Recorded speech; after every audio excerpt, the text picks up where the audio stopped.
முத்திபூர்ணம் மெய்யாகவே சதுரிகம் கோடிக்கால மக்களிடத்திலும் உள்ள சர்வ மூல மந்திர நிருதீக மகான் விராகிடுவான் ஷாலை ஆண்டவர்களே முத்தி பாலிப்பு. அப்பா நான் வேண்டுதல் கேட்டருள் புரிதல் வேண்டும். ஆறுயிர்கட்கெல்லாம் நான் அன்பு செயல் வேண்டும். எப்பாரும் எப்பதமும் எங்கனமும் நான் சென்றே எந்த நினைதற் புகழை எம்பிடல் வேண்டும். செப்பாத மேல் சுத்த சிவமார்க்கம் திகழ்ந்தோங்க அருஜோதி செலுத்திடல் வேண்டும். தப்பேது நான் செய்யணும் நீ பொறுத்தல் வேண்டும். தலைவானினை பிரியாத நிலைமையும் வேண்டுவனே.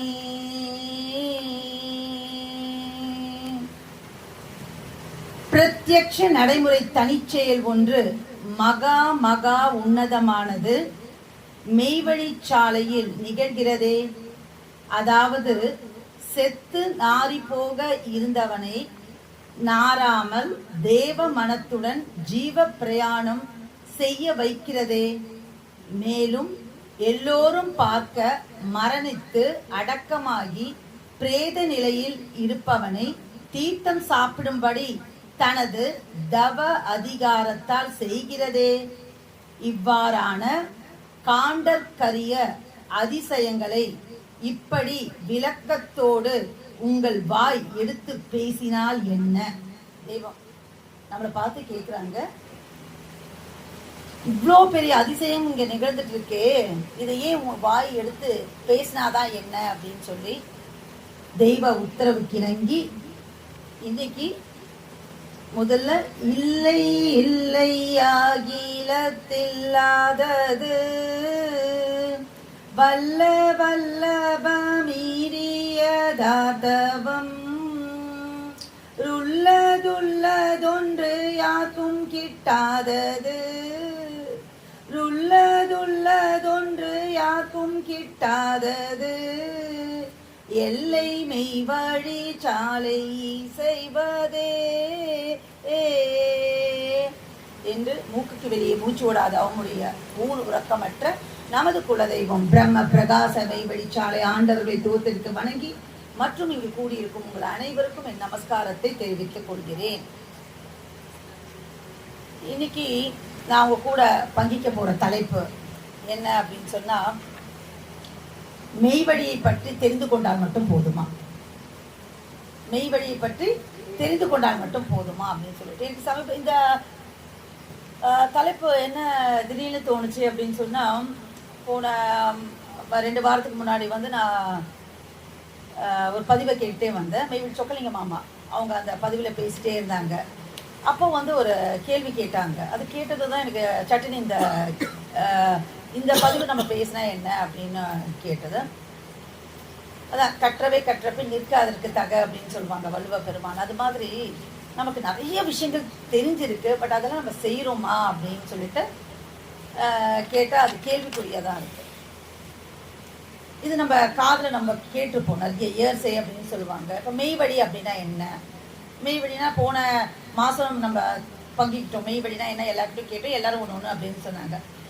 இப்போ திருவிழாக்கெலாம் போனப்ப நிறைய கூட்டம் அந்த வரிசையெல்லாம் நின்றுருந்தோம். நம்ம வந்து அமுது சமர்ப்பிக்கிறதுக்காக நின்றுட்டு இருந்தோம். அப்புறம் நிறைய பேர்லாம் இருந்துட்டாங்க. அப்போ நிறைய பேர் இப்போ மெய்வழி அப்படின்னா என்ன அப்படின்னு சொன்னால், பொதுவாக மக்களோட எண்ணத்தில் என்ன இருக்குது அப்படின்னு சொன்னால், தலப்பா கட்டிட்டு இருப்பாங்களே அப்படின்னு நிறைய பேர் சொல்கிறாங்க. அப்புறம் இன்னைக்கு காலையில் என்னோட கணவர் பங்கிட்ட மாதிரி மெய்வழினா இந்த தங்கெல்லாம் பொதிச்சு வச்சுருந்தாங்கன்னு சொன்னாங்க. இந்த டிவிலெலாம் காமிச்சாங்களே, முன்னாடிலாம் வந்து இந்த சினிமாவுக்கு போனாவே முன்னாடி ஒரு பிக்சர் ஒன்று போடுவாங்க. இப்போலாம் கூட போடுறாங்களே முகேஷ் அப்படின்னு சொல்லிட்டு, அது மாதிரி போடுவோம். அப்போ வந்து தங்கம்லாம் தோன்றது போகிறது அது மாதிரிலாம் காமிக்கிறாங்க. இப்போது நிறைய பேர் என்கிட்டயே கேட்டிருந்தாங்க. நிறைய பேர் சொல்லுவாங்க, அம்மா உங்கள் ஊரில் தானே அந்த தங்கெல்லாம் புதைச்சி வச்சாங்களாமே, அது மாதிரி சொல்கிறாங்களேம்மா அப்படின்னு சொல்லிட்டு. அதுக்கு தான் அவர் சொன்னார், இதை பற்றி ஒவ்வொரு மெய்வழி மக்களும் நம்ம தெரிஞ்சு வச்சுருக்கிறது, அதனோட உண்மை என்ன நம்ம தெரிஞ்சு வச்சுருக்கணும். மற்றவங்க அப்படி சொல்கிறது அவங்க கேட்குறாங்களோ இல்லையோ, ஆனால் நம்ம சொல்ல வேண்டியது நம்ம கடமை. என்ன உண்மைங்கிறது தான் அவரோட பதிவில் இன்னைக்கு பங்கிட்டாங்க. சரி, இன்னும் கொஞ்சம் பேர் போயிட்டு ஒரு கேட்டகரி பீப்புள் அங்கே பேசிட்டு இருந்தது தான். நான் அந்த நம்ம ஆலய வளாகத்தில் நிறைய பேர்னா கறிமீன் சாப்பிட மாட்டாங்க இங்கே இருக்கிறவங்க அப்படிங்கிறாங்க. இன்னும் கொஞ்சம் பேர் என்ன மின்சாரம் இல்லாத ஊர் அப்படிங்கிறாங்க. அதை மெய்வழிச்சாலைன்னா இப்படி தான் நம்மளோட கருத்துக்கள், மக்கள் கருத்துக்கள் என்ன இருக்குது அப்படின்னு சொன்னால். கொஞ்சம் பேர் ஒன்று அங்கே 69 ஜாதி ஒன்றா இருக்குமாப்பா. இப்போ வந்து மீடியாலாம் ரொம்ப வளர்ந்து அப்புறம் வந்து நிறைய பேட்டியெல்லாம் பார்க்குறாங்களா, அப்போ சொல்கிறாங்க பொண்ணு கொடுத்து பொண்ணு எடுத்துப்பாங்களே, எந்த ஜாதி இருந்தாலும் இந்த ஜாதிலாம் பார்க்கறது இல்லை அப்படின்னு கொஞ்சம் பேர் சொல்கிறாங்க. அப்புறம் வந்து கொஞ்சம் பேர் கொஞ்சம் குசும்புக்காரவங்க, ஏன்ப்பா அவங்களுக்குள்ளேயே பல பிரிவும் இப்போ அடிதடி இருக்குதுப்பா, இங்கே ஒரு கோஷ்டி இருக்கிறாங்க, அங்கே ஒரு கோஷ்டி இருக்கிறாங்க, அவங்களுக்குள்ளேயே நிறைய கோஷ்டி பூசல்லாம் இருக்குதுப்பா அப்படின்னு. சில பேர் நூல் படித்தா போதுன்றாங்க, சில பேர் சாலைக்கு வந்து போனால் தான் அப்படின்னு சொல்லி ஒரு சாரர் இருக்கிறாங்க. இது மாதிரி அவங்களுக்குள்ளேயே நிறைய குழப்பம் இருக்குது அப்படின்னு பேசிக்கிறாங்க. அப்போ ஒரு அம்மா எங்களுக்கு முன்னாடி நின்றுட்டு இருக்காங்க, இந்த இது பண்ணுறச்ச சாமி இருக்கிறப்பே அப்போ தான், நம்ம சென்னையிலேருந்து நிறைய பேர் வருவாங்களாமே அப்படின்ட்டு, சாமி இருக்கிறப்பே அப்போ தானே அப்படின்னு சொல்லிட்டு அது மாதிரி ரொம்ப உன்னதமாக நினைக்கிற மக்களும் அங்கே வரதான் செய்கிறாங்க. இன்னும் சில பேர் அங்கே என்ன இருக்குது, சமாதி தானே இருக்குது, அங்கே என்ன போகிறாங்க இவங்க, போய் என்னத்தை பண்ணுறாங்க, இப்போ சாமிலாம் இல்லையாமே சமாதி தானே இருக்குது அப்படின்னு பேச ஒரு சாரர் இருக்காங்க. நான் கூட 2 தடவை போயிட்டு வந்துருக்குறேங்க அப்படின்னு சொல்கிற சில பேர் இருக்காங்க. இன்னும் கொஞ்சம் அதிகபட்சமாக அப்படின்னு சொன்னால் கொஞ்சம் ஈடுபாடு இருக்கவங்க வந்து நம்ம என்ன சொல்கிறோம் அப்படின்னு சொன்னால் ரிட்டைர்மெண்ட்டை. ஒரு அம்மா எனக்கு ஃபோன் பண்ணாங்க, ஃபோன் பண்ணிவிட்டு அப்படி கேட்டாங்க, எனக்கு ரிட்டைர்மெண்ட் ஆன அப்புறம் நான் அங்கே போய் அப்படியே செட்டில் ஆகணும்னு நினைக்கிறேங்க, நான் அமைதியான ஊராமே அப்படின்னாங்க. சரிங்க நல்லது அப்படின்னு சொன்னாங்க. இன்னொருத்தர் நான் வீடெல்லாம் வாங்கி வச்சுட்டேங்க அங்கே அப்படின்ட்டு. என்னென்னா ரியல் எஸ்டேட் தானே, இப்போ நான் அதெல்லாம் ஊசியாக போகுது, இடம் வாங்கி போட்டால் இருந்துட்டு போகுது, அசெட் தானே அப்படின்ற இதில் நான் இடம்லாம் வாங்கி போட்டேங்க நான் மெய் வழியில் அப்படிங்கிறாங்க. இன்னும் சில பேர் என்ன கொஞ்சம் அங்கே சாவில் 2 விஷயம் இருக்குது, 2 விதம் இருக்குது, அங்கே போனால் அப்படி தான்ப்பா தெரிஞ்சுது அடக்கம்ன்றாங்க. நான் கூட 2 பேர் அடக்கெல்லாம் பார்த்தேன், வித்தியாசம் இருக்குதான்ப்பா செய்யுது, நம்ம ஊரில் இருக்கிறதுக்கு இருக்குது. கொஞ்சம் ஒரு படி மேலேன்ட்டு இன்னும் கொஞ்சம் ஒரு படி மேலே பண்ணுவாங்கன்னாங்க.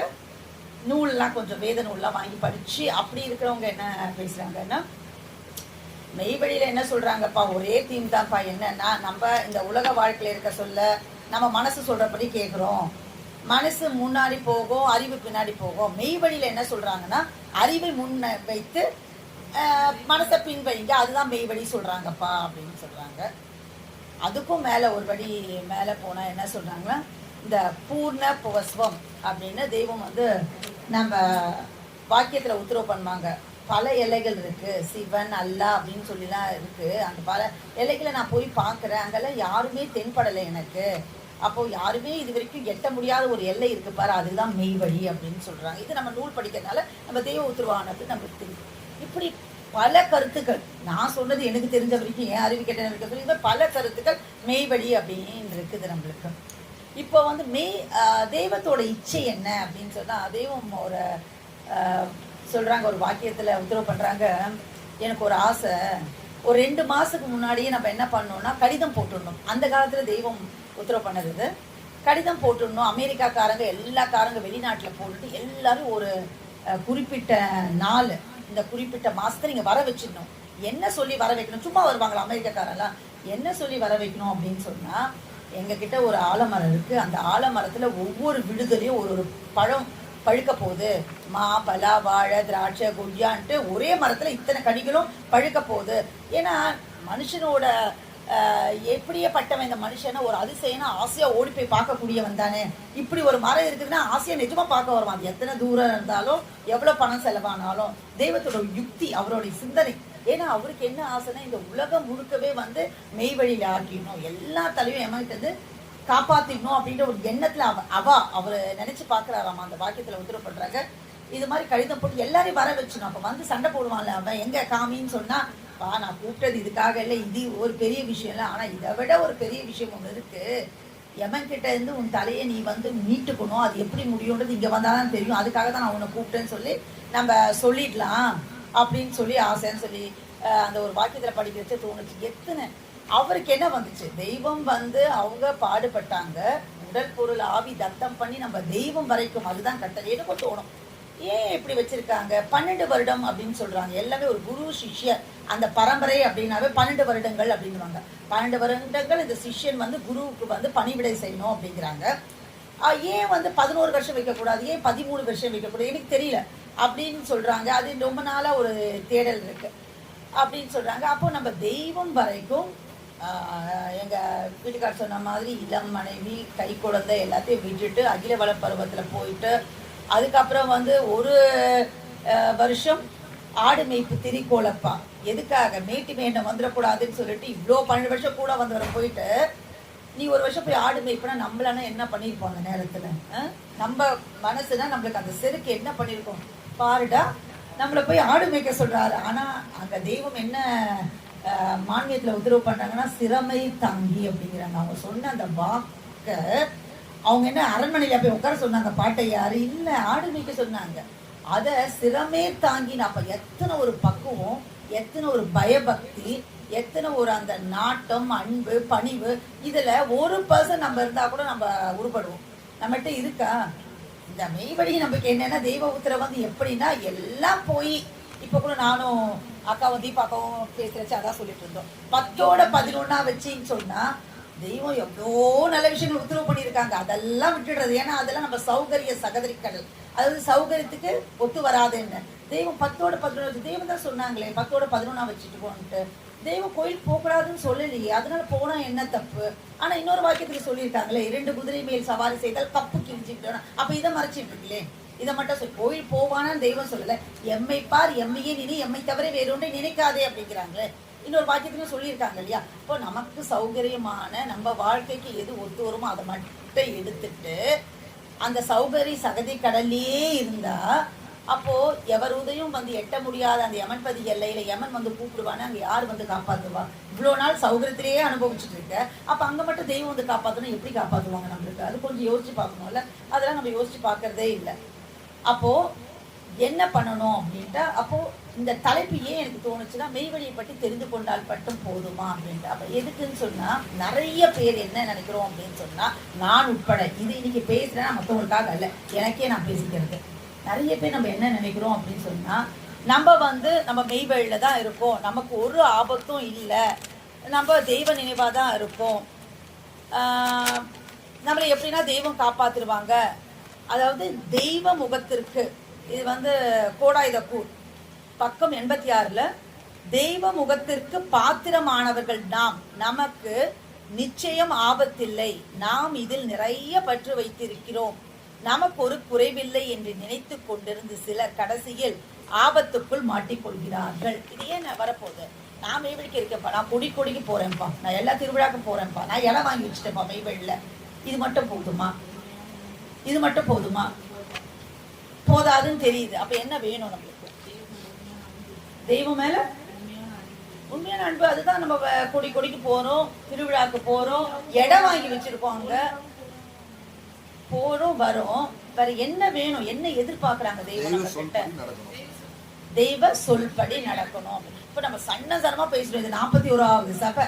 தெய்வ சொல்படி நடக்கணும். தெய்வம் எங்க பாப்பா ஒவ்வொரு புத்தி அவளோட பதிவுல கடைசியில வந்து நம்ம தெய்வ சொல்படி நடக்குவோமா, நீங்கள் அப்படி நடப்பீங்கன்னு எங்க மேல எங்களுக்கு நம்பிக்கை இருக்கு, தொடர்ந்து மெய்ய பேசும் சொல்லி முடிப்பாங்க. அதை அந்த தெய்வ சொல்படி நடக்கணும்னா நம்ம நிறைய பார்த்துட்டோம். எது கூடாது, மெய்வழி எது வேண்டும், எது கூடாது, இப்படி நிறைய விஷயங்களை நம்ம பார்த்துட்டோம். அப்போ 2 விஷயம் தான் முத்தாய்ப்பா. இந்த பதிவு நம்ம 1 மணி நேரம் பேசினாலும் 10 மணி நேரம் பேசினாலும் ஒரே ஒரு விஷயம் தான். நான் மெய்வழிக்கு போயிட்டு வந்தேன், மெய்வழி பற்றி கேள்விப்பட்டிருக்கேன், மெய்வழி பற்றி அப்படி இருக்கிறதுனாலே அந்த மார்க்கத்துக்கு நம்மளுக்கு வந்து எனக்கு சொர்க்கபதி வாழ்வு கிடைச்சிரும்னு நினைச்சு ஏமாந்துடக்கூடாதுன்னு தான் என்னோட ஆதங்கம். அப்படி ஏமாந்துடக்கூடாது. அப்போ எனக்கு அந்த பலன் கிடைக்கும்னு எனக்கு எப்ப தெரியும்? அப்போ ஒரு கேள்வி வருது இல்லையா நமக்கு, நான் மெய்வழியில் இருக்கேன், நான் எல்லாம் பண்ணிட்டு தான் இருக்கேன், இந்த பலன் எனக்கு கிடைக்குமா கிடைக்காதான்னு எப்ப தெரியும் அப்படின்னா, இப்ப தெரியவே தெரியாது. உபதேசம் எதுவரை நடக்கிறது? காலைல கூட அக்கா சொன்னாங்க, எது குமாரி அக்கா சொன்னாங்க, உபதேசம் எதுவரை நடக்கிறது அப்படின்னா இறுதி பரியந்தம் வரை, அந்த நம்ம சிவனடி சேரும் வரை, தெய்வ திருப்பாதத்தை தொடும் வரை, அவர் நம்ம கை போட்டு அங்க எடுத்துட்டு போறாங்களே, அது வரைக்கும் நடந்துட்டே தான் இருக்கு. ஒரு 10 வருஷம் நடக்குங்கப்பா, மெய்வழிக்கு போயிட்டு ஒரு 2 வருஷத்துல நம்மளுக்கு கொடுத்துருவாங்கப்பா, 5 வருஷத்துல கொடுத்துருவாங்கப்பா அப்படின்றது தெய்வ கருணை இருக்கு நம்மளுக்கு. அதுக்காக தான் வந்து ஜீவ பிரயாணத்தை கொடுத்து அந்த 10 அடையாளங்களை காமிச்சு, இது என் புள்ள தாண்டா, அவனுக்கு அந்த வாழ்க்கை கொடுத்துட்டேன்றதை அதை காமிக்கிறாங்க. ஆனா இறுதி நாள் வரைக்கும், இறுதி பரியந்தம் வரை நம்ம இருக்கணும். அந்த கட்டளைப்படி அவர்கள் சொல்படி நடந்தாதான். நான் 4 வருஷம் போயிட்டு வந்துட்டு தாங்க இருந்தேன், போதும் அப்படின்னு சொல்லிட்டு அப்படி ஒரு கணக்கே எங்கேயுமே சொல்லலை தெய்வம். எங்கேயுமே வேதத்துல நீங்க மெய்வழியில வந்து மெம்பர் ஆயிடுங்க, ஆயிட்டு இத்தனை வருஷம் வந்துட்டு போனா போதும், எல்ஐசியில் 2 வருஷம் கட்டினீங்கன்னா 20வது வருஷம் உங்களுக்கு இவ்வளோ பணம் வரும் அப்படிங்கிற மாதிரிலாம் இல்லை. இறுதி வரை இறுதி உங்கள் அப்பா கிட்ட இருந்து வந்த மூச்சு உங்களுக்கு கடைசி மூச்சு இருக்கிற வரைக்கும் இந்த மெய் வழியில் விடாப்பிடியா. அதான் இன்னைக்கு காலையில் நம்ம ரவிதர் அண்ணா இல்லைங்களா அண்ணா, அதுதான் அண்ணாட்ட கூட சொல்ல விட்டுறாதீங்கண்ணா அப்படின்னு சொன்னேன் நான். அதாவது என்னன்னா இது வந்து கிடைக்க அரிதற்கரிய ஒரு பெரிய பொக்கிஷம் நம்மளுக்கு கிடைச்சிருக்குது. அது இது நம்ம அதுதான் ஒரு வாக்கியத்தை தெய்வம் உத்தரவு பண்றாங்க. யாராச்சும் நான் 30 வருஷம் இருக்கேன் மெய் வழியில, நான் 40 வருஷம் இருக்கேன் மெய் வழியில, நான் 50 வருஷம் இருக்கேன்னு சொன்னா அப்படி சொல்லாதடா அப்படின்றாங்க. நீ அந்த 3 நாள் வந்தவங்களா இருந்தாங்களும் 3 மணி நேரத்துக்கு மெய் வழியில வந்தவங்க எல்லாமே ஒண்ணுதான். எனக்கு நீ 30 வருஷத்துக்கு நான் இருக்கேன் மெய் வழியில நீ சொல்ற இல்ல, அந்த 30 வருஷமா உன்னை இந்த மெய் வழியில நான் வச்சுக்கிறதுக்கு ஏன் பாடு எவ்வளவு இருக்கு. நீ என்ன பாடுபட்ட, நீ எல்லாம் கை முறுக்கி ஓடதானே இருந்த, உன்னை அப்படியே ஆட்படுத்தி உன்னை நான் இந்த மெயில வச்சிருக்கேன் பாரு, அதை நீ நினைச்சு பார்க்கணும். இல்லைன்னா அந்த நன்றி கேட்ட சாபம் உனக்கு வந்துடும் அப்படின்னு ஒரு வாக்கியத்துல உத்தரவு பண்றாங்க. அதுதான் சொல்லுவேன். இப்ப மெய் வழியில உகந்த வயது அப்படின்னா தெய்வம் உத்தரவு பண்றாங்க 30 வயது, அதுதான் நல்ல பருவம், நாதம் விளையும் பருவம் அப்படின்றாங்க. ஆனா எல்லாரும் நான் அப்படி இல்லை. இன்னைக்கு காலையில கூட அண்ணா சொல்றாங்க, பாப்பாலாம் இப்பயே மெய்யை பத்தி பேசுறா, எனக்குலாம் 61 வயசு ஆயிடுச்சு, அக்கா சொல்றாங்க 40 வயசு ஆயிடுச்சு அப்படின்னு சொல்றாங்க. ஆனா தெய்வம் உத்தரவு பண்றாங்க, நீ எந்த வயசுல நீ வந்தாலும் அவங்க தவம் பண்ணி அப்படியே இன்னைக்கும் நான் பாடுபட்டு இருக்கேன், இன்னைக்கும் நான் கூலி வேலைக்கு போயிட்டு இருக்கேன் அப்படின்னு சொல்றாங்க. நான் தவத்தை, ஏன்னா அவங்க திருப்பரங்குன்றத்துல இருக்கிறாச்சு எல்லா சன்னதமும் கிடைச்சிச்சு, அவங்களுக்கு இப்ப பாடுபடணும்னு அவசியம் இல்லை. அதுக்கு மேலேயும் குந்தி தின்றால் குன்றும் ஆளும், அதாவது உட்காந்து சாப்பிட்டுக்க முடியாதுங்கிறதுக்காக கூலி யாருக்காக நம்ம தலையில போட்டு ரொப்பணுங்கிறதுக்காக அவ்வளோ பாடுபட்டு இருக்காங்க இன்னைக்கு. அப்போ நீ 30 ஒருத்தர் 35 வயசுல ஒருத்தர் 40 வயசுல வந்தா அந்த 10 வருஷம் 30 வயசு வரைக்கும் ஓகே, நான் 10 வருஷம் தவ பலனை நான் பிச்சு போட்டு உனக்கு அதை நிரப்புறேன். நான் 50 வயசு வந்தா அப்படி நிரப்புறேன், 62 வயசு வந்தா நிரப்புறேன். அது வரைக்கும் மெம்பர்ஷிப் கொடுப்பாங்களா, அதான் சொல்லுவேன் செக்ரட்டரி மார்கள் ஒத்துக்க மாட்டாங்கடா, நீ போ, நீ உள்ள மெம்பர் ஆகிட்ட, நீ இங்கே மெம்பர்ஷிப் கொடுக்க மாட்டாங்க உங்களுக்கு. அப்புறம் தான் 62 ஆக்கினாங்களாம். அதுதான் சாமி வரம் கொடுத்தாலும் பூஜாரி வரம் கொடுக்க மாதிரி அப்பவே அந்த காலத்துல இருந்திருக்கு அதெல்லாம் சொல்லி. ஸோ வெளி சபை உள் சபைன்னு 2 இருக்கு. நீ உள் சபையில மெம்பர் ஆகிட்ட நீ போ அப்படின்னு சொல்லுவாங்க. அதான் சபையில் கூட சேராதவர்கள் சாலைக்கே வந்திருக்க மாட்டாங்க, சபையில சேர்ந்திருக்க மாட்டாங்க. ஆனால் என் அன்பு பிடியில் இருந்தவர்கள் பலர் முக்தி அடைந்திருக்கிறார்களே, பலம் சுய இதுக்கு சொர்க்கபதி வாழ்வு அடைந்திருக்கிறார்களே அப்படின்றாங்க. அதே மாதிரி உபதேசம் பெற்றவர்கள் நரகத்திலும் கிடைக்கிறாங்க அப்படின்னா அப்போ உபதேசத்தின் பலன் நம்மளுக்கு தெரிஞ்சிடுது இல்லையா. அப்போ இதெல்லாம் எதுக்கு நான் சொல்ல வரேன் அப்படின்னா, ஒரு விஷயம்தான், மெய்வழியை தெரிந்து கொண்டால் மட்டும் போதுமா அப்படின்னா போதாது, அதுதான் உண்மை. அதுல நான் பல ரகம் முதல்ல சொல்லிட்டு ஆரம்பத்துல இருந்து கேள்விப்பட்டேன், மண்ணை மெரிச்சேன், போனேன், இடம் வாங்கினேன் அப்படின்றது கேட்டகரியில பல கேட்டகரி இருக்கு. இதுல 2 கேட்டகரி ரொம்ப கஷ்டமான கேட்டகரி. என்ன சொல்லுவாங்கன்னா, வாங்க சாவுக்கு போகக்கூடாதுன்றாங்கப்பா, பொண்ணு கொடுத்த பொண்ணு இடத்துல எப்படிமா சாவுக்கு போகாம இருக்கக்கூடாது, கறி மீன் சாப்பிடக்கூடாதுன்றப்ப அது ஒண்ணு மட்டும் இல்லைன்னு வச்சுக்கோங்க, நான் அங்கேயே போய் தங்கிடுவேன் அப்படின்வாங்க. இதுதான் அந்த வீக்னஸ். அது மட்டும் இல்லைன்னா நான் இங்க காலிப்பட்டு அங்கேயே போய் வீடு வாசல்லாம் விட்டுட்டு அங்கேயே போய் இருந்துருப்பேன், நல்ல இடம் பாரு, காத்தோட்டமா இருக்கு, பொல்யூஷன் இல்லை. அடப்பாவி, இதுக்காக தான் அது மகசர் மைதானம், அது உனக்கு நீதி தீர்ப்பு நாள் அங்க நடக்க போகுது உனக்கு. அது என்ன ஊரான உயிர் பயிரேற்றும் ஊர். நீ என்ன நினைச்சிட்டு இருக்க, விறகு எடுத்து சோறாக்கி சோறு பொங்கி சாப்பிட்டு இருக்காங்க, கடை வச்சுட்டு இருக்காங்க, பஜ்ஜி கடை, போனா கடை, இட்லி கடை வச்சுட்டு இருக்காங்க, நீ நினைச்சிட்டு இருக்கியா? அது ஜீவனம் பண்றதுக்காக. ஆனா அது எப்படியாப்பட்ட ஊர், அது அந்த நமக்கு தெரியணும் அப்படிங்கிறது ஒரு விஷயம். அப்போ திரும்ப திரும்ப இவ்வளோ பேசினாலும் தெரிந்து கொண்டால் மட்டும் போதாது, நம்ம எப்படி இருக்கணும், அதுல உயிர் பிடியா இருக்கணும். எது வரைக்கும் இருக்கணும், இறுதி பரியந்தம் வரைக்கும் உயிர் பிடியா இருக்கணும்னா அதுதான். 2 வருஷம் இருந்தேன், நான் 20 வருஷம் மெயில இருக்கேன், நான் பிறந்ததுல இருந்து எனக்கு அறிவு பருவம் தெரிஞ்சதுல இருந்து நான் இருக்கேன், நான் 5 வயசுக்கு நான் மெய்வழிக்கு போயிருக்கேன். அப்பெல்லாம் அமுது கொடுப்பாங்க, அதனால நான் போறதே ஜாலியா ட்ரெயின்ல போவோம், அமுது தூக்கி ஓடி போவோம், அந்த முனையிலே இருக்கும் எங்களுக்கு விடுதி, அப்படி போவோம் அப்படிங்கிறதுக்காக இல்லை, அது பிரயோஜனப்படாது. ஆனா இறுதி பரியந்த வரைக்கும் ஒரு கம்பி கட்டிட்டு நடக்கிறோம். நான் ஒவ்வொரு சபையிலும் சொல்ற விஷயம் தான், கம்பி கட்டிட்டு நடந்துட்டு இருக்கோம். நீ இங்க ஆரம்பத்துல விழுந்தாலும் அந்த பாதாளத்தை தான் விழ போற, கடைசி ஒரு 8 வச்சா தப்பிச்சிடலான்னு அங்க விழுந்தாலும் அங்கதான் இருப்போம். மயிர்பாலம் நெருப்பாரு, அது யாரு காப்பாற்ற முடியும்? தெய்வம், அவங்கதான் நம்மளை காப்பாற்ற முடியும். நீயே தாண்டி விடலாம் என்று நினைக்காதே, எடு குழந்தையை போல இருன்றாங்க. நீயே தாண்டி விடலாம் என்று தன் அறிவில் சாயாதே, அதுதான் நீயா தன்னறிவில் செய்யுது தெய்வ சொல் படிக்கிற. அவங்க சொல்லியிருக்காங்களா அதுபடி போயிட்டா. இல்ல அந்த காலத்துல அவங்க சொல்லியிருப்பாங்கக்கா, இப்ப இல்ல. இப்ப இருந்தா தெய்வமும் வந்து டெக்னாலஜி டெவலப்மெண்ட் இருக்குது இல்லையா, அதனால வந்து அவரும் இப்படி சொல்லியிருப்பாரு அப்படின்னு நீயா ஒன்றும் சொல்லாது. டெக்னாலஜி டெவலப் ஆனோம் யாரே அன்னைக்கே அவங்க 7 உலகன்னு அவங்க தீர்மானிச்சுட்டாங்க. நீ இன்னைக்கு தான் டெக்னாலஜி டெவலப் பண்ணி இதெல்லாம் பார்த்துருக்கு. 7 உலகத்துல எந்தெந்த உலகத்துல எங்க இருக்குன்னு அவங்க டிராவல் பண்ணிட்டு குதிரை எனும் சவாரி ஏறி போய் பார்த்துட்டு எல்லாம் வந்துட்டாங்க. அதனால அது டெக்னாலஜி டெவலப் ஆச்சோ டெவலப் ஆலையோ எம் செயலுக்கு மாற்றி பேசுபவன் எம் விரோதி அப்படின்றாங்க. சில பேர் நிறைய பார்த்துருப்போம். அண்ணா இப்படி பண்ணலாமா தெரியலண்ணா அப்படின்னா அதெல்லாம் ஒன்றும் இல்லை. இப்போ நாங்கள் கூட சொல்ல அதெல்லாம் ஒன்றும் இல்லைக்கா, நீங்கள் அதெல்லாம் பண்ணலாம் அப்படின்ட்டா நீ யார் அது சொல்கிறதுக்கு? தெய்வ உத்தரவு இருக்கா? Evidence base. மெய் வழினாவே எவிடன்ஸ் பேஸ்ட். இன்னைக்கு இவ்வளோ பேர் வராங்க நம்புறாங்க அப்படின்னா இன்னைக்கு அந்த அடக்கம்ன்ற ஒரு விஷயம் இருக்கிறதுனால. இல்லைன்னா இதில் வந்து 1% கூட தேராது. இன்னைக்கு தீர்த்தம் பிம்பம் தீர்த்தம் குடிக்குதுங்கிறதுனால தான் இன்னைக்கு இவ்வளோ பேர் தெய்வ அன்னைக்கு ஆசைப்பட்டாங்க. இன்னைக்கு செயலாக நடந்துட்டு இருக்கு. ஒவ்வொரு திருவிழாக்கும் பேனா வச்சுட்டு ஆயிரக்கணக்கில் இன்னைக்கு மக்கள் வந்து இருக்கிறாங்க அந்த அதிசயத்தை பார்க்கறதுக்கு, இப்படி ஒரு ஊர் இருக்காமேன்னு தெரிஞ்சுக்கிறதுக்கு. என்னோட வேண்டுதல் என்னன்னா அப்படி வர அந்த தலைகள் வந்து ஒவ்வொன்றும் செடிக்கணும் அப்படிங்கிறது தான். ஏதோ வந்து பிக்னிக் ஸ்பாட் மாதிரி நான் அங்கே போனேன் இங்கே போனேன் அப்படின்னு சொல்லி போயிட்டு ஒரு நாள் வந்துட்டு போயிட்டு விட்டுறக்கூடாது அப்படிங்கிறது தான். அப்போது அந்த நம்மளோட கடமை என்ன? அதுதான் நான் முன்ன பேசின மாதிரி தெய்வம் என்ன உத்தரவு பண்ணுறாங்க, இந்த மெய்வழியை பற்றி நீ தெரிந்து கொண்டால் நீ வந்த வேலை முடிஞ்சிருச்சு. ஆனால் நீ வந்து இன்னும் இருக்கிற நீ இன்னும் பருகும் நீர் வந்து இந்த மெய்வழிக்காக இருக்கணும். நீ உண்ணும் உணவு இந்த மெய்வழிக்காக இருக்கணும். எதுக்குன்னு சொன்னால் நீ யார் பார்த்தாலும் இந்த மெய்வழியை பற்றி பேசு. கூச்சத்தை விட்டு மடமடவென்று பேசி பழகும். நாம் நாவில் இருந்து பேசிக்கிறோம். இதை விட என்ன தலையாக கிடக்கும்? அக்கா சொன்னாங்க இன்னைக்கு தீபா அக்கா வந்து மற்ற இதெல்லாம் பிடிக்கவே மாட்டேங்குது, வேலையெல்லாம் பிடிக்க மாட்டேங்குது. ஏன்னா பொய் படிப்புலேயே எல்லா காலமும் போயிடுச்சு.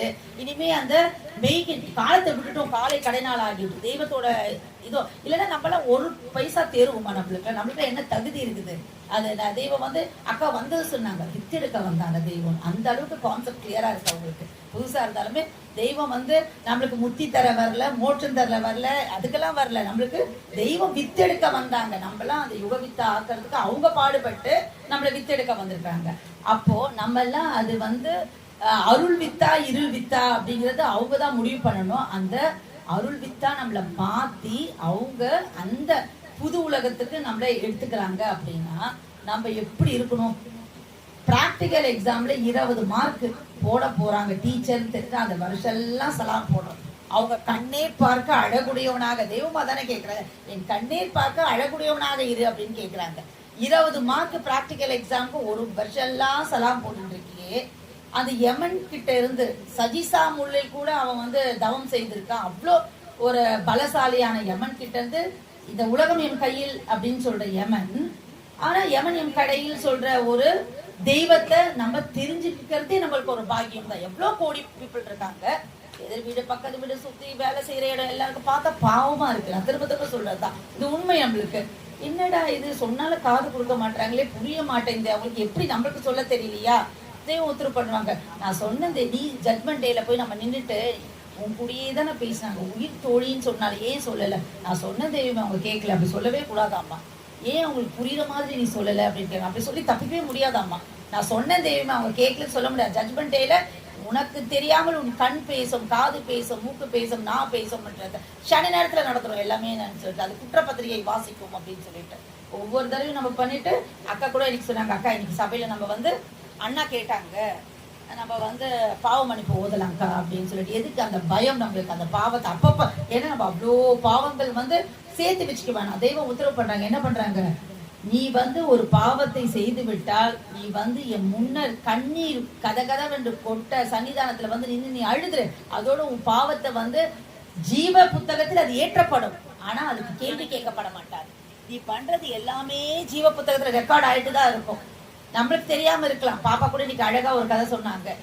நமக்கு தெரியாம இருக்கலாம், மற்றவங்களுக்கு தெரியாது இருக்கலாம், நமக்கு சுத்தி இருக்கவங்களுக்கு தெரியாம இருக்கலாம். ஆனா கடம் பிளஸ் கடவுள் இருக்கார் இல்லையா, அந்த கடவுளுக்கு தெரியுமே அப்படின்னு சொன்னாங்க. அதே மாதிரிதான் இன்னொரு கதை கூட நம்ம இன்னொரு நேரத்துல பங்கிருப்போம். ஒரு 3 பேரை கூப்பிட்டுட்டு ஒரு வாழைப்பழத்தை கடவுள் கொடுத்துட்டு, நீ இது வந்து அமுது நான் உனக்கு கொடுக்குறேன், நீ பசியாறிட்டு வா அப்படின்னு சொன்னாங்க. அவங்கள ரெடியா உடனே பசியாறப்படாங்க. இருப்பா, யாருக்கும் தெரியாம நீ பசியாறது யாருமே பார்க்க கூடாது, போய் பசியாறிட்டு வானா. ஒருத்தர் வேகம் ஓடி போனாராம். போயிட்டு கடல் உள்ளார போயிட்டாரா, ஒருத்தர் மலைக்கு மேலே போயிட்டா, ஒருத்தர் காட்டு உள்ள போயிட்டாரா. 3 பேர் வந்தாங்களா, வந்துட்டு பசி ஆறிட்டுலாம் ஆறிட்டாங்க. ஒருத்தர் மட்டும் ஓன்னு அழுதாராமா, காட்டுக்குள்ள போனவர் மட்டும். நீ எங்க போய் பசியார? நான் கடலுக்குள்ள போய் பசியார. நீ எங்க? காட்டுக்கு மேல. நீ எங்க? இது மலைக்கு மேல. காட்டுக்குள்ளாரு. ஏன் அழற? அப்ப நீ போய் பசியாரது நாங்க யார் இருக்க போறான்னு. இல்லைங்க தெய்வமே, நான் எங்கெங்கயோ போய் பார்த்தேன். சரி, காட்டுக்குள்ளனா போய் பசியாரலாம் பார்த்தேன். ஆனா எங்க போனாலும் நீங்க எங்க கூட இருக்கீங்களா, நான் எப்படி யாருக்கும் தெரியாம பசியார முடியும்? எனக்குள்ள நீ இருப்பதை அறியாமல், நம்ம இவரு சொன்னாரு திருமூலர், நான் எங்கெங்க தேடி அலைந்தேன்னு அப்படின்னு சொல்லிட்டு, அப்ப எனக்குள்ள நீங்க இருக்காங்களே, அப்ப நீ தான் சிறந்த சிஷ்யன் தேர்ந்தெடுத்தாங்களா. அது மாதிரி நமக்குள்ளேயே இருக்க ஒருத்தர் வந்து நம்ம எப்படி இல்லை அவங்களுக்கு தெரியாம நம்ம நடக்கணும்னு நினைக்கவே முடியாது, நினைக்கவும் கூடாது. அதுதான் தெய்வம். இதுதான் தெய்வம் எதிர்பார்க்கறது நம்மகிட்ட. தெய்வம் எதிர்பார்க்கறது பெரிய பாடுபடுற வேலை எல்லாம் இல்லை, ஒரு சின்ன வேலை. அந்த அன்பை, நம்ம அன்பை வைக்கிறது மூலமா நம்ம விட அவரை அக்கா கூட சொன்னாங்க, பாப்பா என்ன சொன்னாங்க, என்னமாகி, என்ன வாக்கியம் அவனோடது, என்ன வாக்கியம், என்னமாகிய கை,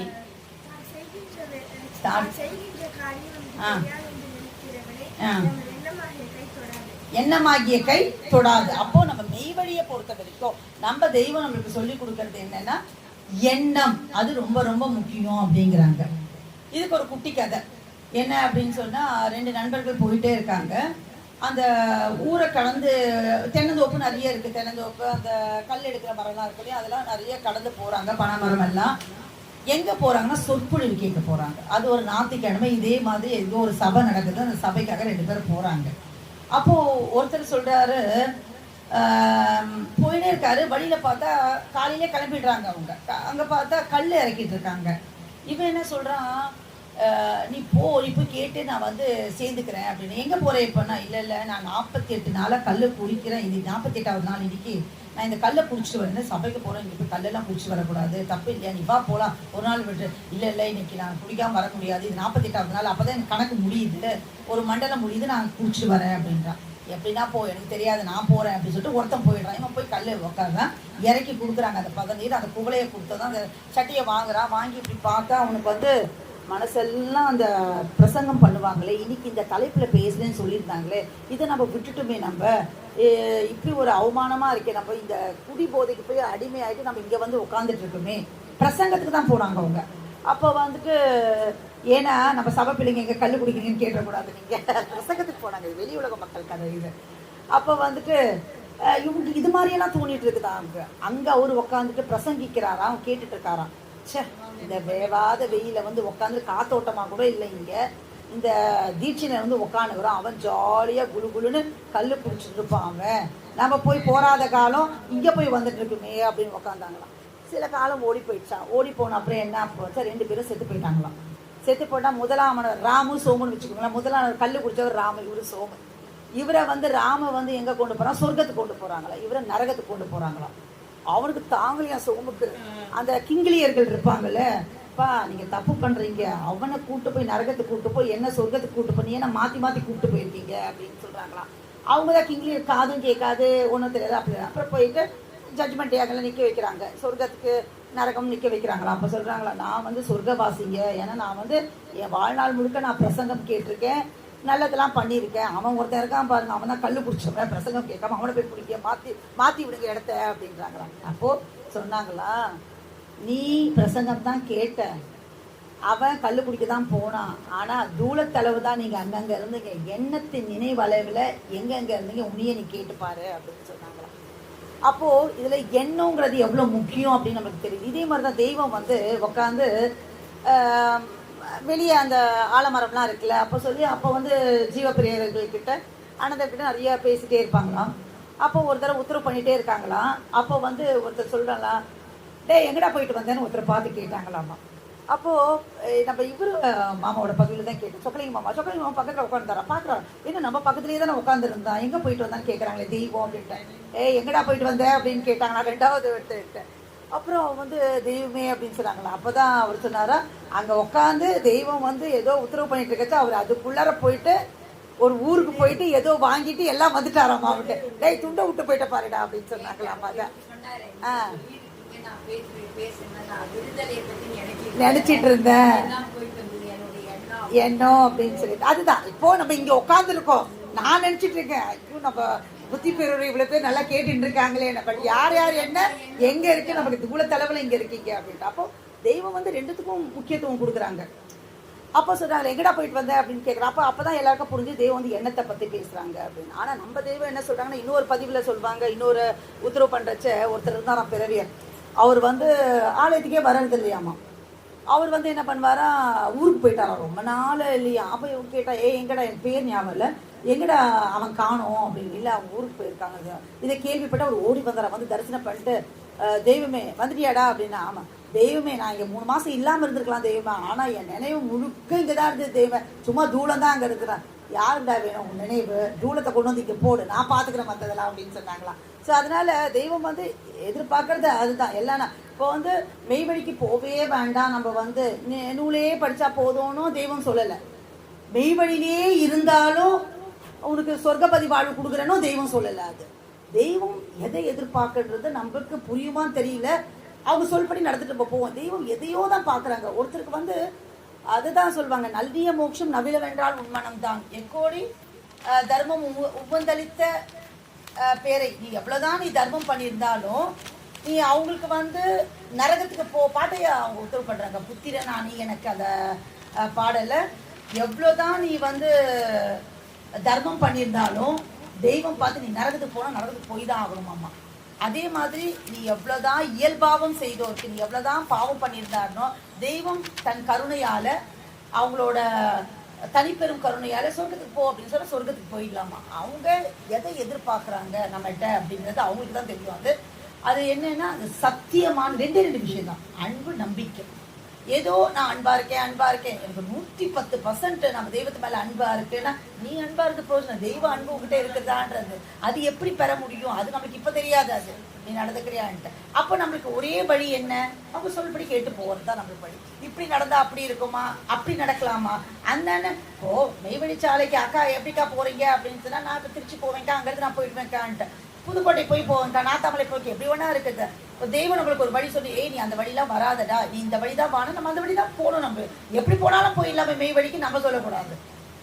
அங்க போனா 10 கிலோமீட்டர் கம்மியா இருக்கும், கார் பெட்ரோல் கம்மியாகும்ன்ற இருக்க. அவர் அப்படி உத்தரவு பண்ணியிருந்தா அந்த வழிதான் போகும்.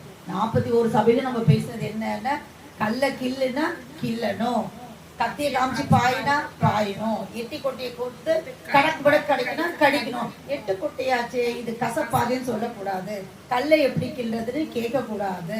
ஸோ இதுதான் நம்ம இவ்வளோ நாள் பேசுறது முத்தாய்ப்பா. இப்போ திரும்பவும் நம்ம ஆரம்பிச்ச இடத்துக்கு வந்தா, மெய்வழியை பற்றி தெரிந்து கொண்டால் மட்டும் போதுமான அது முதல் ஸ்டெப் தான்.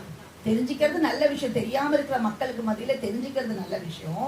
அது தெரிஞ்சா மட்டும், தெரிஞ்சவங்களுக்கெல்லாம் சொர்க்கபதி வாழும் தெய்வம் எங்கேயுமே சொல்லலை. தெரிஞ்சா மட்டும் போதும், வந்தா மட்டும் போதும், மண்ணை மிதிச்சா மட்டும் போதும் அப்படின்னு நம்ம சொல்லவே இல்லை. மூல மந்திரத்தை சொல்லு, அது ஒரு பாடு உன்னிடம் இருந்தால் போதும் அப்படிங்கிறாங்க. அதை கூட எப்படி சொல்லுன்னு சொல்றதுக்கு நமக்கு சொல்லி கொடுத்துறாங்க. 16 தடவை காலையில சொல்லு, நைட்டு வீசம் நாளைக்கு தான் சொல்றாங்க. சரி, அது சொல்ல முடியலையா, நம்ம அவ்வளோ பிஸியாமா 24, அப்படி நீ பிஸியா விட்டுட்டா கூட பரவாயில்ல, சேர்த்து சொல்லிக்கோ, நீ எப்ப டைம் கிடைக்குதோ சொல்லிக்கோன்றாங்க. அப்பயார் சொல்லுவாங்க, ஒரு நாள் சாப்பிடாம விட்டுட்டு 2 வேலையா நீ சேர்த்து சாப்பிட்டுக்கோ, நான் இன்னைக்கு ஊருக்கு போறேன், 2 நாள் ஆகும் அங்கே போய் சமைக்கலாம், ஷாலையில் எனக்கு அது வசதியெல்லாம் இல்லை, நான் 3 நாள் சாப்பிட்டு போயிடுறேன், சனி ஞாயிறு கழிச்சு வந்து இருக்கிறேன் அப்படின்னு சொன்னா முடியுமா? வயிறு ஒத்துக்குமா நம்மளுக்கு? அது ஒத்துக்க மாட்டேங்குது. ஒரு வேளை சாப்பிட 3 நாள் சாப்பிட்றேன், அங்கே வசதியெல்லாம் இல்லை, நான் சாப்பிட்டு போயிடுறேன், அந்த சாப்பாடு நீ அப்பப்போ கொஞ்சம் எடுத்து நீ டைஜஸ்ட் பண்ணிக்கோ நம்ம சொல்ல முடியுமா? ஆனால் வணக்கத்தை மட்டும் நான் இன்னைக்கு ஷாப்பிங் போயிட்டேன், சாயங்காலத்தில் நானே பண்ணுவேன், 6 மணி வணக்கம் பண்ணல கம்பெனி, நான் 9 மணிக்கு சேர்த்து பண்ணிடுறேன் அப்படின்ட்டு நமக்கு நம்மளுக்கே ஒரு திருப்தி இல்லை. தெய்வம் இந்த அக்கௌண்ட்ல நம்மளுக்கு சேர்ந்து ஒரு ஆசை, செய்ய வேண்டியதை தெய்வ சொல்படி செய்யல. 6 மணிக்கு நீ எங்க இருந்தா பண்ணிருக்க வேண்டியதானே. 6 மணி வணக்கத்தை பண்ணாங்க, 9 ஏன்னா நம்மளுக்கு அக்கௌண்ட்ல கணக்குல சேரணுமா, என்ன சேரணும், தவப்பலன் சேரணும், நான் விட்டாலும் அது நான் செய்துறேன். நம்ம ஏமாத்திக்கிற விஷயங்கள் இதெல்லாம் அப்படின்னு சொல்லிட்டு நம்ம நினைச்சிட்டு இருக்கோம், நம்ம சத்தியப்படியில தான் இருக்கோம், நம்ம தெய்வ சொல்படி தான் நடக்கிறோம் அப்படின்னு சொல்லிட்டு. ஆனா எந்த அளவுக்கு அவங்க அந்த மார்க் போடுறதை பார்த்தாலும் எவ்வளவு நெகட்டிவ் மார்க்ல போகுது நமக்கு தெரியும். இந்த அச்சம் வேணும். நான் புதுசா ஒருத்தவங்க பயப்படணுங்கிறதுக்காக நான் சொல்லல, அது இல்ல உஷார்படுத்துறதுக்காக இல்ல உஷார்படுத்தணும். நம்ம இன்னும் எல்லாரும் வரணும், எல்லாரும் இந்த மெயில ஆகணும், யாம் பெற்ற இன்பம் பெருகை பயகுங்கிற அந்த அக்கறை தான். அதுதான் எனக்கு தோன்றதுலாம். நிறைய பேர் எனக்கு முன்னாடி இந்த அம்மா சொல்றாங்க, கேழ்வரகெல்லாம் வச்சுருந்தாங்க. 2 பேர் எங்கேருந்து வந்தீங்க அப்படின்னு சொன்னால் பேர் சொல்லாமல் தெரில எனக்கு. இந்த ஊர்லேருந்து வந்தேன் அப்படின்னு சொல்கிறாங்க. அவங்க போயிட்டு என்ன பண்ணாங்க, ஒருத்தர் வந்து ஒரு தோசை, ஒருத்தர் தேன் பாட்டில் வாங்கிட்டு வந்துட்டாங்க. நீ இதை வச்சுக்குமா, நான் இதை வச்சுக்கிறேன் அப்படிங்கிறாங்க. அதாவது என்ன அன்பு இருக்குது, நம்ம பண்ணணும். அவங்க ஏதோ பண்ணுறாங்களே, பண்ணணும்னு இருக்கு, பட் என்ன பண்ணணும்னு அவங்களுக்கு தெரியல. அப்போ அவங்க தான் சொன்னாங்க, எந்த ஊருமா கேட்டாங்க. நான் சென்னை அப்படின்னு சொன்னேன். சாமி இந்த காலத்துக்குள்ள நிறைய பேர் மெட்ராஸ் தான் வருவாங்களாமா அப்படின்னாங்க. சரி சரி, சாமி நம்ம தெய்வம் அப்படி சொல்லி பழகிறோம் அப்படின்ட்டு. அப்போ நிறைய பேர் வராங்க, நிறைய மக்கள் வராங்க. அவ்வளோ பேருக்கும் இந்த பரமபத வாழ்வு கிடைக்கணும், அதுதான் நம்மளோட ஆசை. ஆனால் அது எப்படி கிடைக்கணுங்கிறத அந்த பக்குவம் அது வந்து அவங்களுக்கு தெரியணும். இதில் இன்னொரு விஷயம் என்னென்னா, நல்லது கெட்டது ரெண்டும் கடந்து தான் வாழ்க்கை. நம்ம ஒரு விஷயத்துக்கு போகிறோம் அப்படின்னு சொன்னால் எல்லாமே கலந்துருக்கோம். தெய்வம் அக்கா சொன்னாங்க, தீபாக்கா அன்னைக்கு நமக்கு தான் அறிவு கொடுத்தது. அவங்க என்ன சொன்னாங்கக்கா, இன்னைக்கு இப்படி போகிறீங்களாமே நெய்வேலிக்கு, அவங்க வந்து மதம் மாற்றி விட்டுருப்பாங்க அப்படின்னு சொன்னாங்க. அவங்க முதல்ல போகிறச்ச முன்னாடி மை விற்பாங்கன்னு சொல்லுவாங்க. அப்போ அவங்க சொன்னாங்களா, எனக்கு அறிவு இருக்குது, நான் அறிவை வச்சு நான் எப்படின்னு நான் பார்த்துப்பேன் அப்படின்னு சொன்னாங்க. அதுதான் தெய்வம் வந்து உங்களுக்கு அறிவு கொடுத்தது எதுக்கு அப்படின்னு சொன்னால், அதாவது தெய்வத்தின் மேல் நாம் வைக்கும் அன்பை மற்றவர்கள் தவறாக பயன்படுத்தினால் நம்ம அந்த அறிவை பயன்படுத்தி நம்ம என்ன பண்ணணும், அறிவே தான் தெய்வம், வேற ஒன்றும் இல்லை. அப்போ அங்கேருந்து நம்மளுக்கு அவங்க உஷார்படுத்தணும். இவங்க நம்ம ஏதோ தவறான வழிக்கு, சைத்தான்கள் நிறைய இருக்கும் நம்ம சுற்றி அப்படின்ட்டு.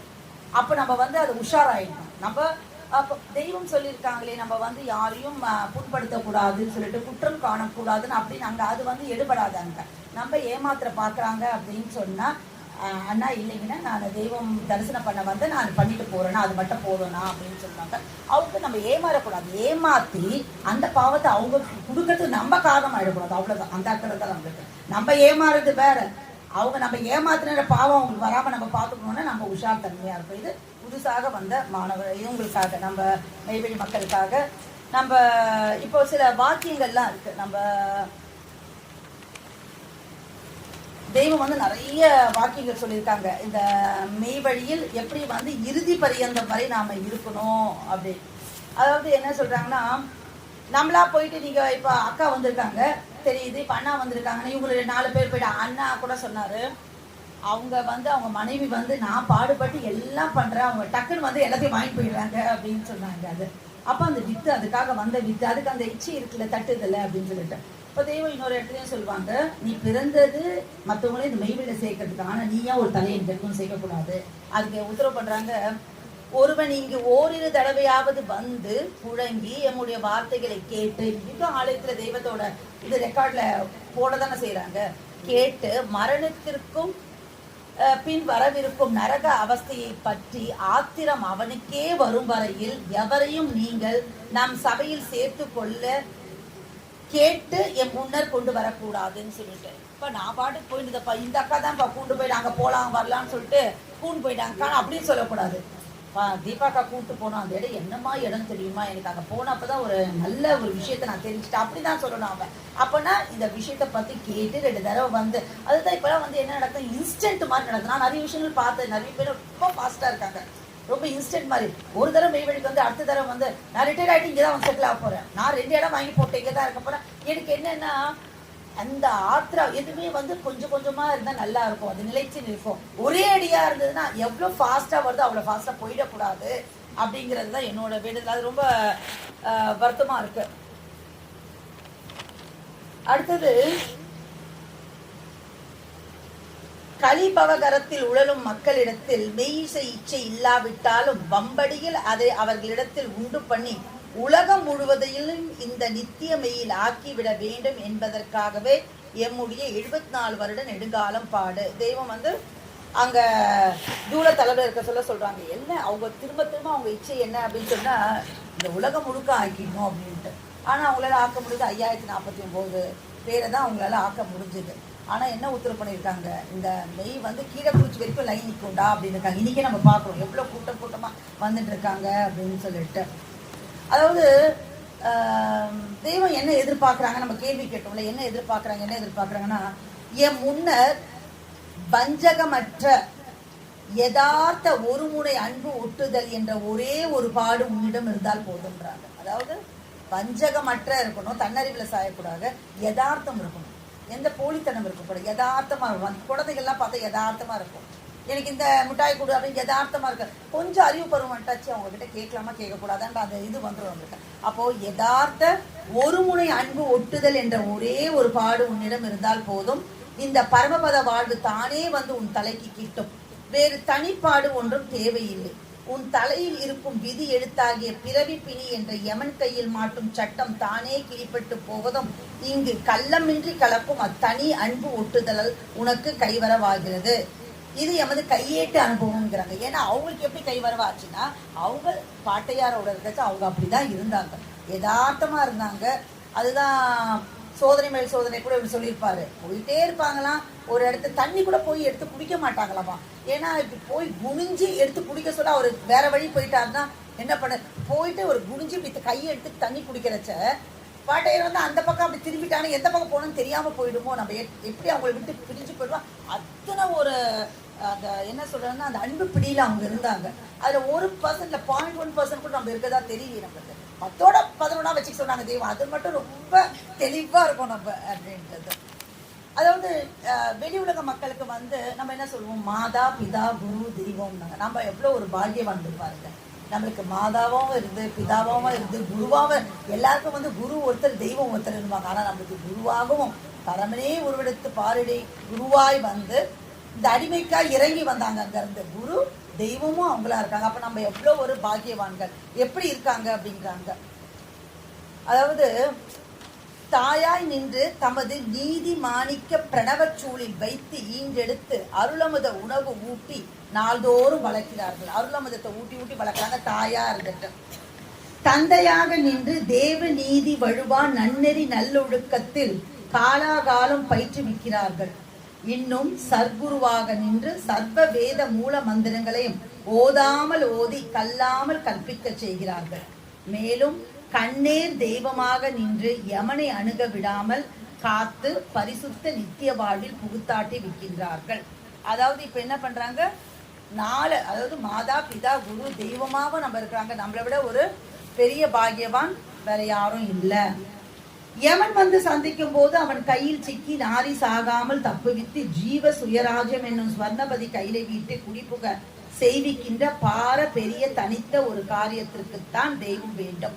அந்த தெய்வம் எது என்று தெரியுமா அப்படின்றாங்க. இப்ப நமக்கெல்லாம் தெரிஞ்சிருக்கு, தெரிஞ்சுக்கிட்டோம் நம்ம. அதுதான் உன் உடலுக்குள் ஒரு தலைமுறை காலம் குடியேறி இருந்து எதை அந்த உடலை நார விடாமல் காப்பாற்றி வருகின்ற உன் உயிராகிய ஜீவன். அப்போ உயிர் வேற இல்லை, ஜீவன் வேற இல்லை, அறிவு வேற இல்லை, கடவுள் இல்லை, எல்லாம் ஒரு பொருள் தான். நம்ம வேதத்துள்ள போக போக போக நம்மளுக்கு தெரியும். உயிர்னு சொன்னாங்க, உயிராகிய ஜீவன் வாங்க, என் உயிராகிய மூச்சை உனக்கு செலவிடுகிறேன்னு சொல்லுவாங்க. அறிவே நான் தாண்டா அப்படின்னு சொல்லுவாங்க. உயிர், அறிவு, ஜீவன் எல்லாமே ஒரு பொருள் தான் அப்படின்னு சொல்லி நம்ம வேதத்துள்ள போக போக நமக்கு நல்லா தெரியும். அந்த ஜீவன் உன் கடத்துக்குள் இருப்பதால் கடவுள் என்ற நாமத்தை பெற்றது. அதை உன் முயற்சி கொண்டு நீ சந்திக்க முடியாது. அந்த காலத்துல இருந்தாங்க யாரு, கோடியில ஒருத்தர் இருந்தாங்க. இவரு பண்ணாரு அவரு பண்ணாருன்னா எப்ப பண்ணாங்க, அவங்க வந்து காட்டுல போய் இருந்து பண்ணாங்க, வீட்டுல இருந்தா பண்ணாங்க. காமலி தேக இன்பங்களை நுகர்கிறேன் புத்த பிராமன். நம்மளுக்கு புத்த பகவான் தீர்க்க தரிசனத்துல நீ எல்லாம் அனுபவிப்ப, எல்லாம் இருப்ப, பிளாட்ஸ்ல இருப்ப, 50 லட்சம் ரூபாய் கார்ல போவ, ஏசி ரூம்க்கு ஏசி போவ, ரெட் கார்பெட் போட்டுப்ப. ஆனா உனக்கு பரமபத வாழும் எவன் வந்து உன்னை தொடக்கூடாதுன்னு நினைக்கிற. ஆனா அந்த காலத்துல அப்படியா இருந்தாங்க. அவங்க ஓட்டை வச்சுட்டு பிக்ஷாந்தேன்னு கேட்டுட்டு காட்டுல போய் உக்காந்தாங்க. அங்க எவ்வளவு தொல்லை கொடுத்தாங்க. மரபத்துல போய் இருந்தாரு ஒருத்தர் வந்து கல்லால அடிச்சு மலைக்கு அனுப்பிச்சு விட்டாங்க முருகப்பெருமான். அவ்வளவு கஷ்டப்பட்டு வாழ்ந்து ஜீவனை பண்ணி அவங்க அடைஞ்ச ஒரு செயலை யாரோ ஒருத்தர் பாடுபட்டு இன்னைக்கு ஒரு 100 ரூபாய் மற்றவங்க கொடுக்கணும்னா கொடுக்கலாமா வேண்டாமா அப்படின்னு நம்ம யோசிக்கிறோம். இல்ல ஒரு 1000 ரூபாய் கொடுக்கலாம்னா எவ்வளவு யோசிக்கிறோம். அவங்களுக்கு என்ன பாடுபட்டு வச்சு நீ கூவி கூவி அழைச்சு கொடுக்குறாங்களே, நீ கையை கூட ஏந்த மாட்டோம் போயிட்டு நம்மளுக்கு. அதுதான் நான் போன சபையில கூட சொன்னேன், நான் வர்த்தி காய போட்டு வச்சுட்டு இருக்கேன், நீங்க அப்புறம் வாங்க அப்படின்னு ஒண்ணு சொல்றோம். இல்லைன்னா நான் விபூதி கொடுக்க வந்தா முதுக காமிச்சு எல்லாம் உடம்பு தானே முதுகுல போட்டு போன்றோம். அது மாதிரி நிலைமையில நம்ம இருக்கிறோம். சௌகரிய எவ்வளவு ஒரு கஷ்டம் இல்ல. தெய்வம் மட்டும் நம்மள மாதிரி ஒரு கோவக்காரரா இருந்தா என்ன ஆறுது நம்மளுக்குல. எப்படியாடா சொல்றாரு, நீயா கையை முடிச்சுட்டு போனா நான் என்னடா பண்ணுவேன் அப்படிங்கிறாரு. கொஞ்சி சொல்றாரு, கெஞ்சி சொல்றாரு, பாடலா சொல்றாரு, மான்மியமா சொல்றாங்க.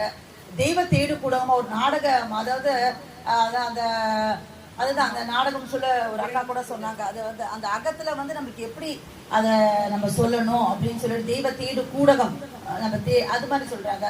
சரி, உனக்கு இதெல்லாம் கூட புரியலடா, போகுது வாக்கியமா சொல்லி வைக்கிற நீ வந்து வாக்கியம் உன் தலையை காப்பாற்ற வந்தது தான் அந்த வாக்கியம் அப்படின்னு சொல்லி ஒரு சொல்லுவாங்க. எதனா ஒரு சில பேருக்கு சிலதுல வந்து அந்த சுவை இருக்கும், சில பேருக்கு பாடல்கள் பிடிக்கும், சில பேருக்கு பண்ணா சொன்னாங்க எனக்கு பாட்டே வராது, ஆனா நான் இப்ப எப்படிதான் பாடுன்னு எனக்கு தெரியல அப்படின்னாங்க. அப்ப யாருக்காக ஒரு இச்சை தட்டி இந்த மெய்யை பிடிச்சிக்க மாட்டாங்களா அப்படின்னு சொல்லிட்டு அதுல கூட 4 டைப்ஸா நம்மளுக்கு கொடுக்குறாங்க. ஒன்னும் எழுத நம்ம படிக்க மாட்டோமா, உனக்கு வேணும்னா நீ படிச்சுட்டு போ. அது மாதிரி அவங்களோட தனிப்பெரும் கருணை அது மாதிரி கொண்டு வந்து கொடுக்குறாங்க. அப்போ உன் உயிராகிய ஜீவன், அந்த ஜீவன் உன் கடத்துக்குள் உள் இருப்பதால் கடவுள் என்ற நாமத்தை பெற்றது. அதை உன் முயற்சி கொண்டு நீ சந்திக்க முடியாது.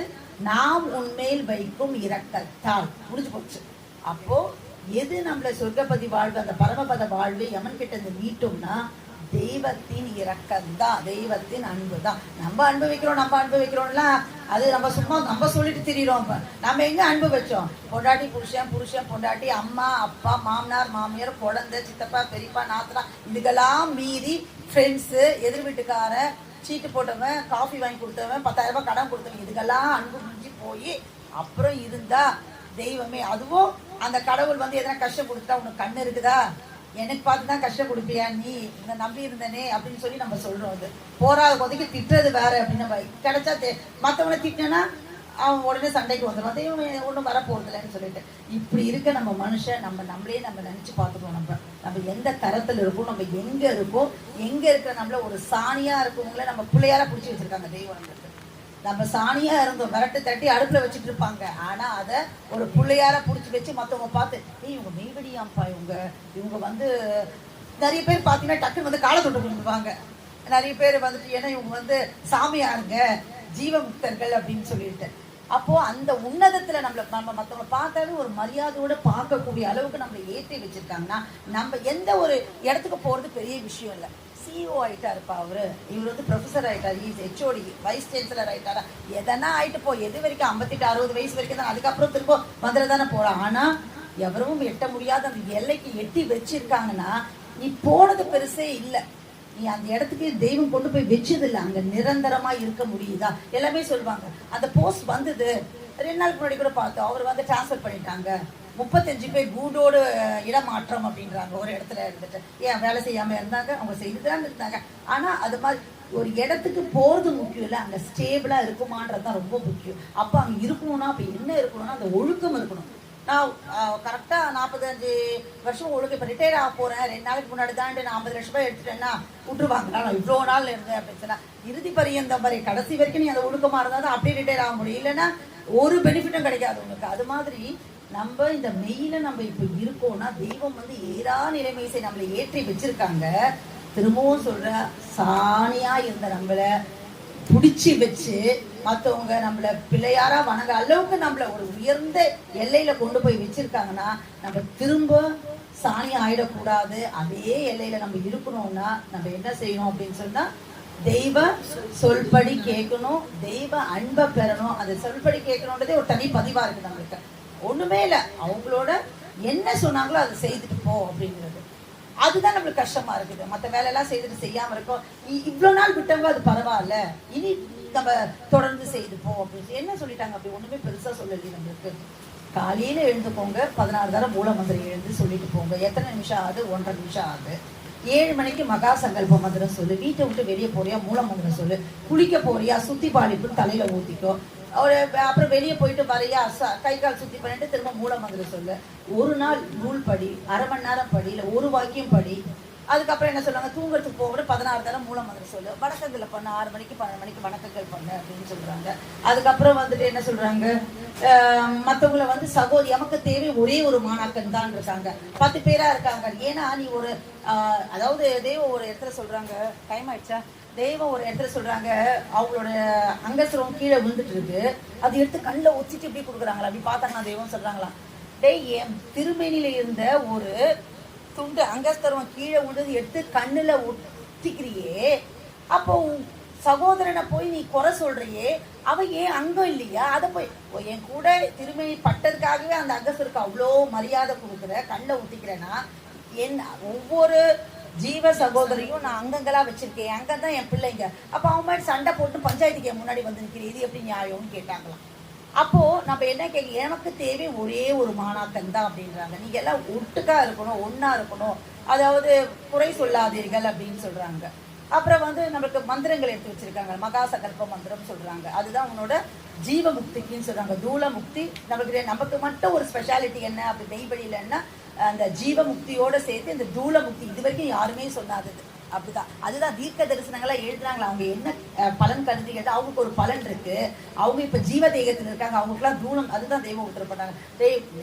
மாண்ட மண்ணுமனைத்து மண்ணிலிருந்து எழுப்பி நான் கொடுத்துருவேன், ஆனா தூளமே இல்லாம இருக்காங்க, அவங்களுக்கு நான் தூளத்தை உண்டாக்கி கொடுக்கணும், அது எவ்வளவு பெரிய கஷ்டம் எனக்கு அப்படிங்கிறாங்க.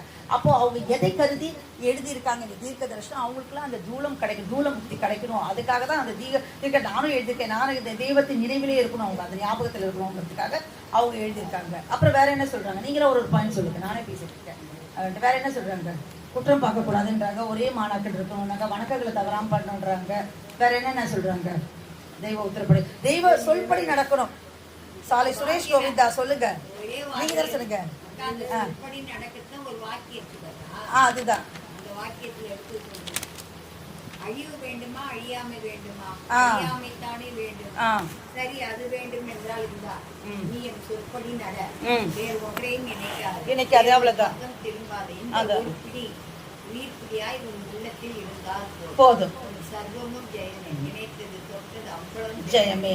உனக்கென்று ஒரு பாடம் வேண்டும், பாடம் வேண்டும், அதை பற்றி பேச வேண்டும் என்று நினைக்கிறார். பேசு, நாம் உன் நாவிலிருந்து பேசுகிறோம், நாவில் என்று பேசுகிறோம். நமக்கு அது சொற்படி நடக்கிறது, எதையும் நினைக்காதே, ஆமா அதுதான். அதை இன்னொரு இடத்துல கேக்குறாங்க, நீ எதை விட்டாய்ங்கிறாங்க.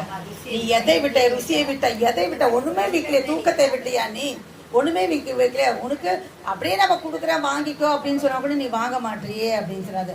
அப்போ நமது தூளமாகி இந்த கட்டிடத்திற்கு உத்திரம்னா பலம் எது அப்படின்னு சொன்னா தெய்வத்தோட திருவாக்கு தான், அவங்களோட உரை தான். அந்த உரையின்றி அவங்க சொற்படி நடந்தால் நோவு வராமல், என்ன நோவு, பிணி, பிறவி பிணி, அந்த நோவு வராமல். நீங்க தானே சொல்றீங்க, நோவுக்கு ஒரு மருந்து கொண்டு வந்திருக்காங்க, ஜீவ மருந்து, அருமருந்து, சிவ மருந்து, மாதவ தவ மருந்து, வாங்க வாருங்க, மரண பயம் தீருமே அப்படிங்கிறாங்க. அப்போ உத்திரம் பலப்பட்டு நம் தூளம் நிற்கும், இல்லையே உத்திரம் சரிந்து தூளமும் இடிந்து விடும். அப்புறம் தெய்வம் உத்தரவு பண்றாங்க, சட்டி சுண்ணாம்பு எடுத்து கொடுத்து இப்ப சாப்பிடுங்கன்னா சாப்பிட முடியுமா. குமாரியை கேட்ட கொடுத்து, அக்கா அடுத்த மாசம் சபைக்கு வரத்துக்குள்ள இதை காலி பண்ணிட்டு வாங்கன்னா சரிங்க அப்படின்னு சொல்லிட்டு போயிடுவாங்க.